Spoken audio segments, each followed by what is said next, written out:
Good morning, good afternoon, or good evening, depending on when you're reading this. Let me start with a question. Have you ever admired someone immensely successful and wondered, how do they do it? Was it their natural talent, their education? Maybe they just got lucky?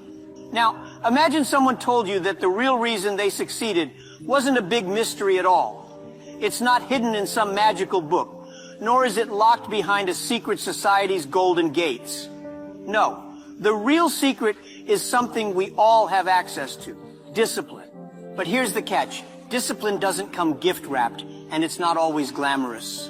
In fact, it's often the least exciting part of success. If talent is the icing on the cake, discipline is the unsung flower that holds the entire structure together. Nobody looks at a cake and says, "Wow, what fantastic flour you used." But without it, there's no cake at all, just a sticky mess. So today, we're here to talk about that flour, about discipline, the unsung hero of every achievement. And don't worry, I promise to make this journey as educational, entertaining, and downright hilarious as possible. By the time we're done, you might even feel inspired to embrace discipline with open arms, or at least a polite handshake. Let's clear up one big misconception right off the bat. Discipline isn't about punishment or deprivation. This isn't about turning your life into a boot camp or giving up everything that brings you joy. Discipline, at its core, is about doing what needs to be done, even when you don't feel like it. Think of it like flossing your teeth. Nobody wakes up excited to floss. If you do, congratulations, you're a unicorn. But you do it anyway because you value your dental health. Discipline is flossing for your life. What discipline isn't. Before we dive deeper, let's talk about what discipline is not. Discipline isn't being perfect. Discipline isn't working 24/7 until you burn out.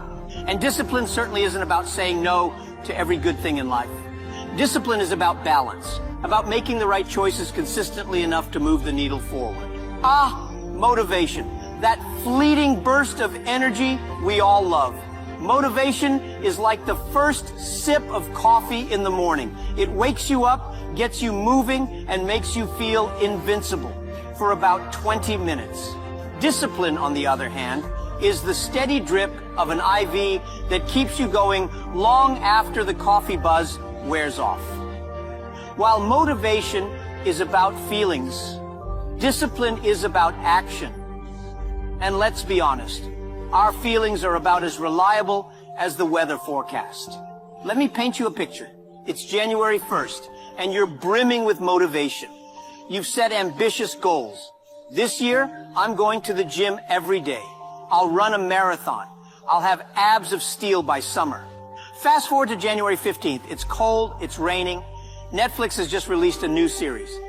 Suddenly, the idea of going to the gym feels about as appealing as doing your taxes. What happened? Motivation left the building. Discipline, however, would have whispered, "Put on your sneakers and go for 10 minutes. That's all." And before you know it, 10 minutes turns into 30 and you're back on track. Let's be honest, we're all guilty of making excuses. Some of them are laughably bad. I can't work out because my cat might need emotional support, or I didn't start my project because Mercury is in retrograde. Spoiler, Mercury doesn't care about your deadlines. Excuses are like weeds. They're small at first, but if you let them grow unchecked, they'll overrun your life. The key to discipline is learning to recognize excuses for what they are. Distractions disguised as justifications. I was going to start my diet, but then my friend had a birthday party. And then another friend had a birthday party. And then, life. I didn't study because I work best under pressure. I'll start the night before the exam. That's when my brain really shines. I'll clean my room tomorrow, or maybe next week. Actually, isn't messiness a sign of creativity? We laugh, but these excuses have real consequences. Recognizing them is the first step toward defeating them. Discipline isn't something you're born with. It's a skill you develop. And like any skill, it starts with small, consistent actions. Step 1, start small. Rome wasn't built in a day, and neither is discipline. If you try to overhaul your entire life overnight, you're setting yourself up for failure. Instead, start with something manageable. Want to write a book? Commit to writing 200 words a day. Want to exercise more? Start with a 10-minute walk. Step 2, create routines. Discipline thrives on routine. When you create a schedule, you remove the guesswork and decision fatigue. It's no longer a question of, should I do this? It's just what you do. Step 3, eliminate temptations. Let's face it, willpower is a limited resource. If you're trying to work, but your phone keeps lighting up with notifications, guess what's going to win?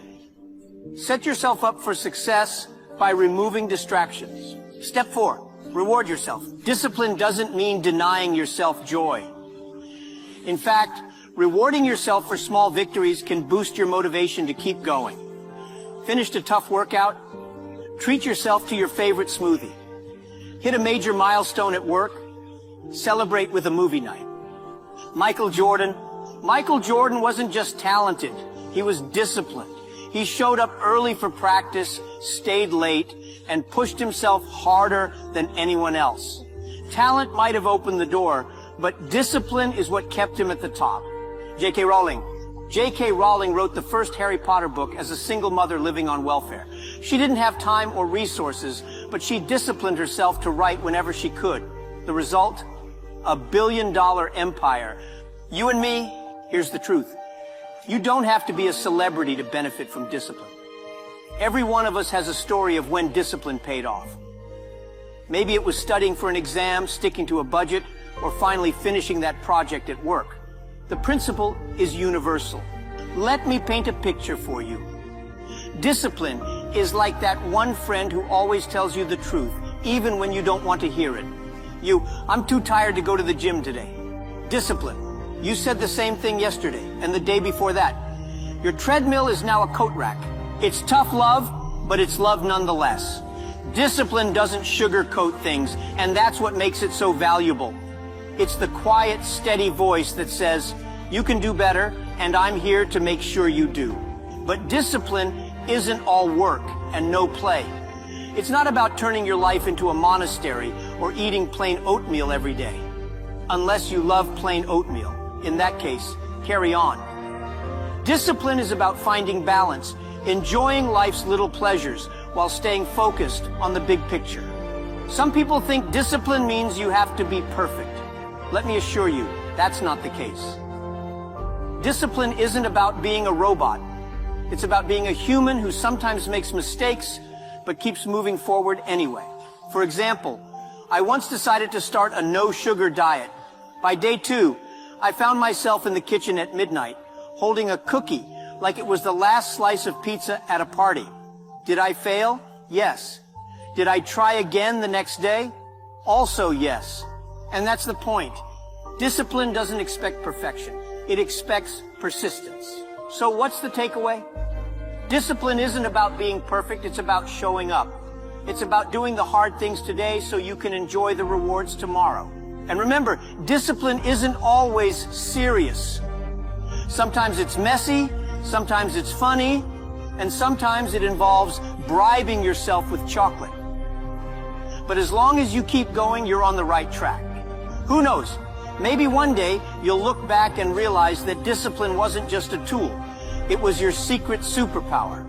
And maybe, just maybe, you'll laugh at how far you've come. So go out there, be disciplined, and don't forget to enjoy the journey. After all, life is too short not to laugh, even at your own excuses.